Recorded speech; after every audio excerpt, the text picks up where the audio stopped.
I'm Alexis Schwerha with Campus Reform, and you're watching 5 Big Questions. Today, we are diving back into the debate about male athletes competing in female sports, and I am so excited to sit down with Chris Gowen. He is the founder of Directional Force, an athletic apparel company that is taking a hard stand on standing up for female athletes. Chris, thank you so much for joining me today. To start us off, what role is your company playing in the fight to demand fairness and integrity in female sports? Most consultants will tell you don't get involved, don't voice an opinion about these issues. Um, but I got to the point where when I first met Cynthia Montaloni, who's a world champion sprinter, and she's an Olympic coach, and she really stands up for what she believes in. And when she first became advocate for my company, one of the first things she said is, "I'm really, really outspoken on this issue of fairness in women's sports. And there could be some blowback if I'm associated with your brand." And so I told her, back then, absolutely, I stand, behind you 100%, and the company stands behind you. And that really like endeared our company to her, because most brands don't want anything to do with an issue like that. But me personally, like, I feel that there's a great injustice being done to women's rights, and we're actually in jeopardy of losing women's sports totally if this continues. So to me, it's very important to stand up and make a stand.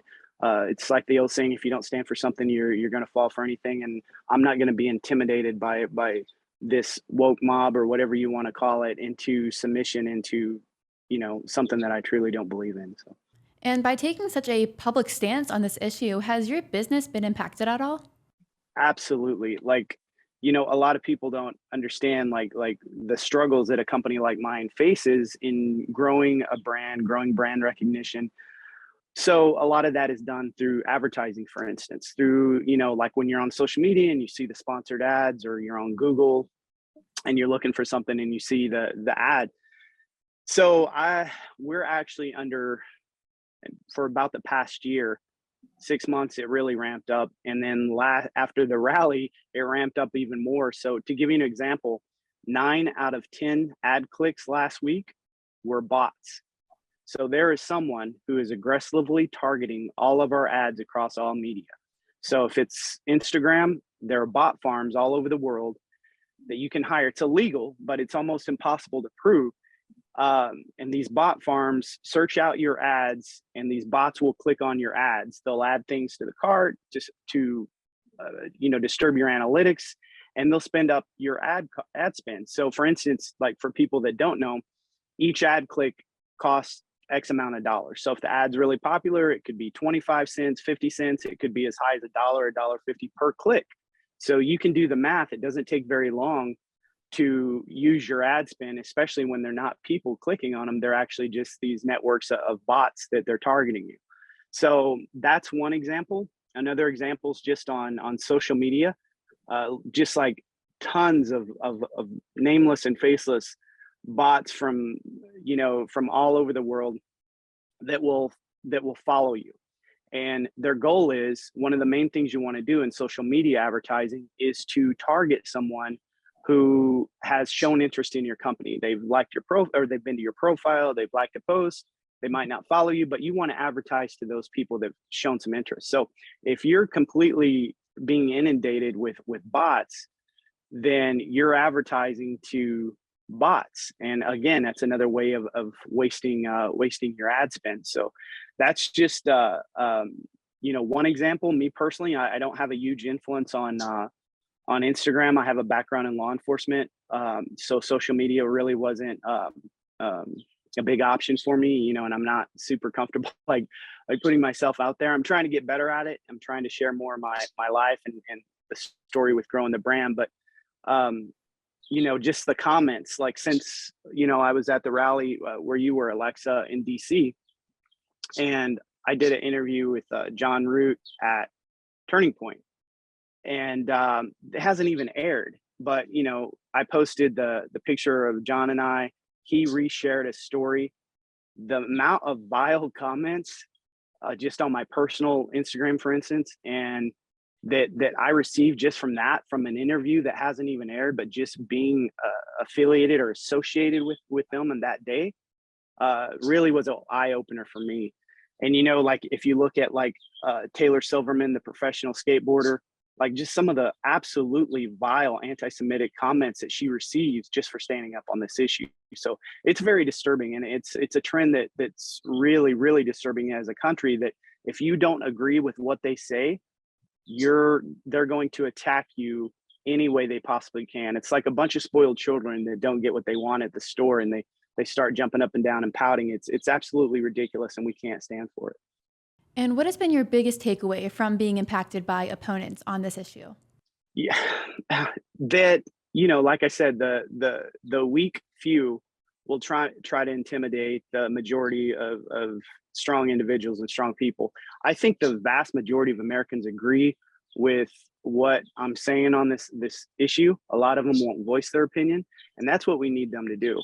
I believe in everybody should live and let live. Like I believe everyone should have rights, but not at the detriment to another group's rights. For instance, not to women's rights, and not for their ability to have a fair playing field. So if we don't voice our opinions and say that biological males have, just science, they have bigger hearts, bigger lungs, bigger bones, more muscle mass, generally are larger in stature, it's an unfair advantage, especially on an elite level. And if you look at some of the trans community, like let's say Caitlyn Jenner, no one knows better than Caitlyn Jenner what it takes to achieve an elite level than she does. And for the fact that she's against transgender athletes competing in the women's category should speak volumes. And like I said, it's common sense. Common sense will tell you where this issue, where you should stand on this issue. And like we said at the rally, they're protesting, but it was a bipartisan event. There were several Democrats, a lot of very progressive Democrats, that far left Democrats that were there, and yet they support fairness in women's sports on this issue. So you can't say it's partisan. You can't say anything like that. But unfortunately, like I said a minute ago, if you speak out against what their agenda is, whatever the topic is, you're a bigot, you're racist, you're transphobic, and you're a Nazi and just a evil person. So there's no way you can win with them. So like I said, we just have to stand our ground. This is a discussion that has received nationwide attention, but I'm curious, are you alone in your sector in taking such a public stance on demanding fairness and integrity in female sports? I don't know of anyone else that's actually doing it, because like I said, when you look at just the impact on a growing brand like mine, like just on the advertising, that's one of the main ways we grow awareness of our company. It's devastating. I mean, it's literally like devastating. It's affecting our bottom line every day. That's very concerning. So I don't think a lot of people are ready to jump on board and do that. And if you look at a lot of the major companies in the same arena as mine, like let's say like the top companies that people associate with fitness lifestyle or athletes, they're on the other side. They're supporting men competing in, or transgender biological males competing against women, which is absolutely ridiculous. So like I said, they're just trying to follow a woke trend of what the marketing people are telling them to do. And they're spineless individuals. And I'm like I said, in the end, if it's 5 years from now and we talk again, I can't sleep at night if I don't stand up and voice my opinion for this issue, issues that are strong to me as a person, as an American. Then it's not worth it anyway. So, and I think in the end, there's always a pendulum. I think that pendulum will swing and people will actually like seek out brands like mine, I'm hoping at least, and say, yeah, we're against that. We're against this woke agenda that they're trying to shove down our throats. And we believe in, like what I'm trying to build is a culture of perseverance and self-care and self confidence in yourself and standing up for what's right. And I'm not scared to put the American flag on my apparel or be associated with the American flag. And there are a lot of companies now that just won't do that. And my final question for you, what impact do you hope your company can play in demanding fair play for female athletes? I just hope, like I said, that people wear our logo with pride, and just know that the company stands for a little bit more than just a shirt or a pair of shorts or a gym bag, whatever it might be. Um, I hope it encourages more people to come out and voice their opinion, to call their elected officials, because, like I said, I think the vast majority of people will agree with us, and they need to actually voice those opinions. People are scared to say where they stand on issues, but call your elected official, tell them.